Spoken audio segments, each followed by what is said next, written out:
This video is sponsored by Skillshare, an online learning community with thousands of classes on everything from business all the way to creative writing and design. So I get asked all the time about how to start a YouTube channel, and aside from a few genre-specific things, the best advice I can give is to build a system that works for you, one where you can organize all of your ideas and work out a way to make them a reality. If that's something you're interested in pursuing for yourself, then Skillshare is definitely a great place to start. I'd like to recommend Productivity for Creatives: Build a System That Brings Out Your Best by Thomas Frank. The first 1,000 people to use the link in my description will get a free trial of Skillshare Premium, and after that it's only around $10 a month. Thanks so much to Skillshare for making this content possible, and with that said, good luck and let's begin. The world can be a dangerous place, but few are considered more deadly than the city of Ciudad Juarez in Mexico. Its particular combination of cartel activity, corruption, apathy on the part of law enforcement, and outdated attitudes make Juarez a hotbed for violent crime that often goes unpunished. It seems inevitable, then, that some would feel compelled to take the law into their own hands, and that appears to be exactly what happened back in 2013 when a mysterious vigilante took fatal action.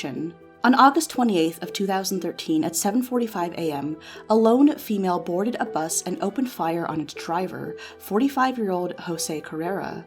Carrera jumped off the bus in an effort to escape, but collapsed on the sidewalk and died shortly thereafter. His attacker fled on foot, with witnesses unable to determine in which direction the shooter had run. At this time, this likely felt like business as usual in a city where days without at least one murder were uncommon, and where assassins, even female ones, weren't especially rare either. Initially, law enforcement seemed to believe that the killing was likely the result of an extortion attempt gone awry or a debt left unpaid, a hit typical of a place where organized crime is so deeply entrenched. It soon became clear, however, that this was something out of the ordinary. The following day, on August 29th, what is believed to be the same lone female boarded another bus on the same route. This time, the assailant stayed on board for a few blocks before requesting a stop, at which point she approached the driver and appeared to be looking for bus fare. According to other passengers, the woman said, "You guys think you're real bad, don't you?" before pulling a firearm and shooting a 32-year-old bus driver Freddy Morales twice in the head, killing him instantly. Once again, the assailant escaped on foot, though where she went, witnesses either could not or would not say. In both cases, those who offered descriptions said that the killer was a middle-aged female who either had dyed blonde hair or was wearing a blonde wig. In at least one instance, she was described as being dressed up in a cap, plaid shirt, and jeans, but beyond this, the details were practically non-existent. The killer did not rob the victims in either incident, which ruled out theft as a possible factor, but left a myriad of other possibilities on the table in regards to motive. It would only take one more day for the situation to develop further. On August 30th, a local news website received an email claiming to be written by the shooter herself. It reads as follows: "You think that because we are women, we are weak. And that may be true, but only up to a point, because even though we have nobody to defend us, and we have to work long hours until late into the night to earn a living, for our families we can no longer be silent in the face of these acts that enrage us. We were victims of sexual violence from bus drivers working the maquila shifts here in Juarez, and although a lot of people know about the things we've suffered, nobody defends us, nor does anything to protect us. That's why I am an instrument that will take revenge for many women. We are seen as weak, but in reality, we are not. We are brave. And if we don't get respect, we will earn that respect with our own hands. We, the women of Juarez, are strong." The email was signed Diana Hunter of Bus Drivers, and this is how the killer became known. Now, while there's a chance that this email could have been a hoax sent by an unknown third party, both authorities and the public seem to believe it's genuine.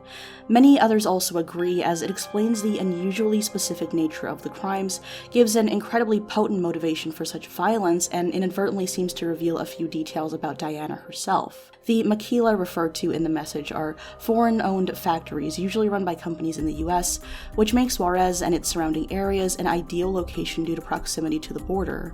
Many women of Juarez are employed in these factories, and frequently work night shifts.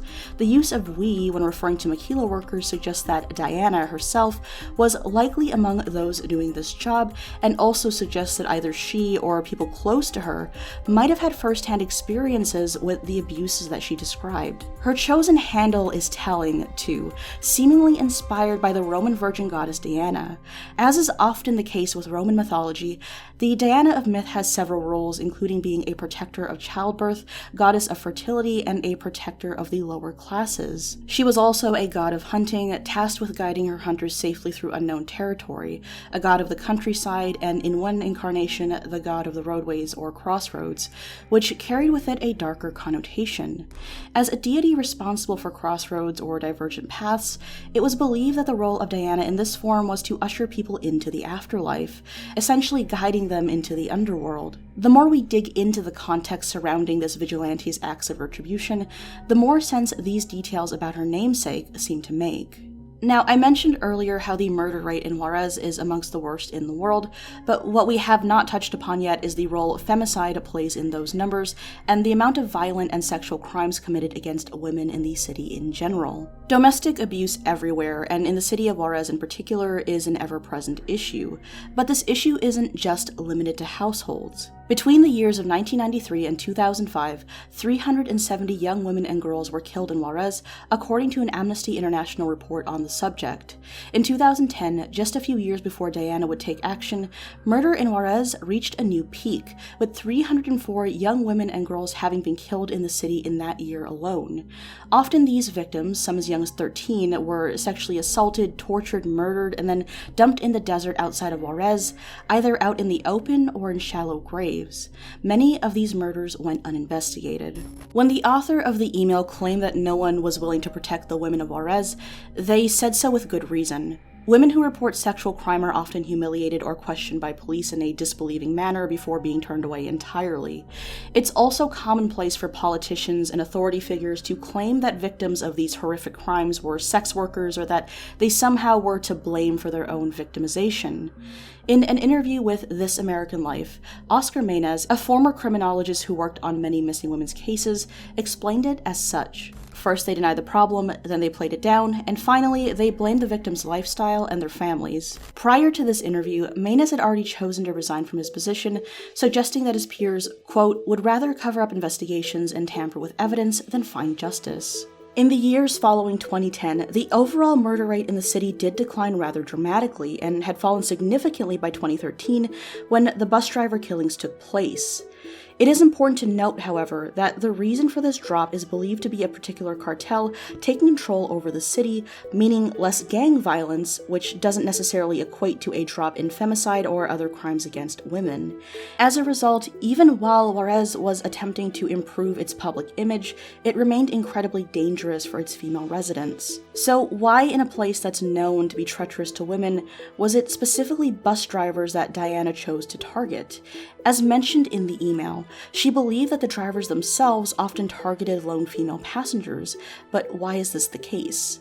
One factor appears to be opportunity. Certain routes, such as the ones that ferry the maquila workers, take passengers out into the desert where there's little a victim can do if they were attacked.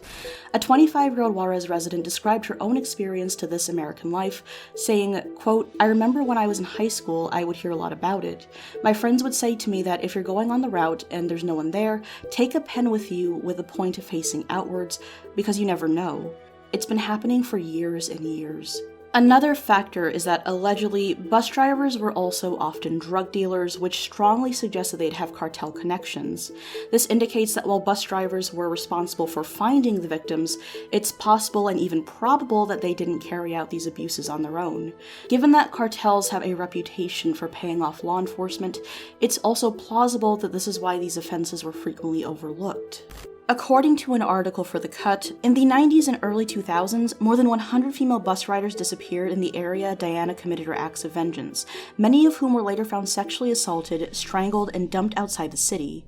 While this indicates a clear link between the drivers and the disappearances, only 2 male drivers were ever charged, and this is where the corruption of Juarez law enforcement begins to muddy the waters. Of these 2, one driver confessed to a series of sexual crimes and killings, only to claim later in court that he was tortured into making a confession. He was sentenced to 50 years, but was released in 2005 when it came to light that his claims of having been tortured by the police were accurate. The second driver, who was the co-defendant in this case, conveniently died in prison before sentencing. Equally confusing is that while the involvement of drivers in various crimes seems undeniable, the two killed by our female vigilante weren't personally connected to any offenses, though given how frequently crimes go unpunished, it's hard to conclude if that proves their innocence. It feels almost impossible then to definitively say whether or not these particular deaths were justified, but the suffering these murders were a response to is both heartbreaking and undeniable. Diana the Hunter was never heard from again after the email, and there doesn't appear to have been any similar attacks that suggest that she continued to dish out her particular brand of justice after the two murders covered here. She undoubtedly left an impression, though, instilling fear in drivers all over Juarez. In the wake of her attacks, reportedly 50% of drivers working her route stopped showing up for work, and anecdotal evidence suggests that many kept the sketch of Diana pinned to their dashboard, with some allegedly refusing entry to any woman who looked too similar. "We are terrified. We're frightened of our own shadows," a bus driver called Rodrigo told The Guardian in September of 2013. The woman who opted to talk to the same interviewer seemed less concerned about the city's public transport staff. "They must have done something terrible to her.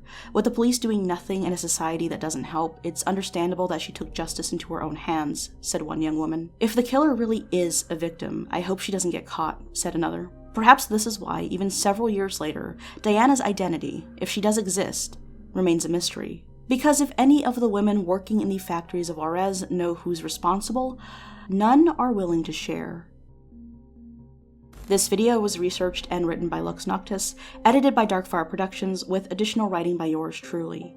As always, I'd like to thank every single one of my lovely supporters on Patreon, but especially the following people: T. Gorman, Connor H, Base of Shadow, WH, Sean the CHB, AJ Runaway, Amelia J, Andrew L, Anthony, Astro, Bloody the Elf, Brandon F, Catherine L, Corky Barks, Daniel G, David G, Dimitri L, Eric M, Espernix, Jamie P, KMBK Ketchup, Mishi Mishi, Ronnie, Sal A, TBF, Tyler T, Ulysses, Zwicha Zalis, Daniel P, The Deck of Cards, Yoza Ferry, Bath Time Duck, Chris M, Chris R, Clifford S, Deja, Echo Steele, Eddie, Elon Musk, I can't say that, I know that you did that on purpose.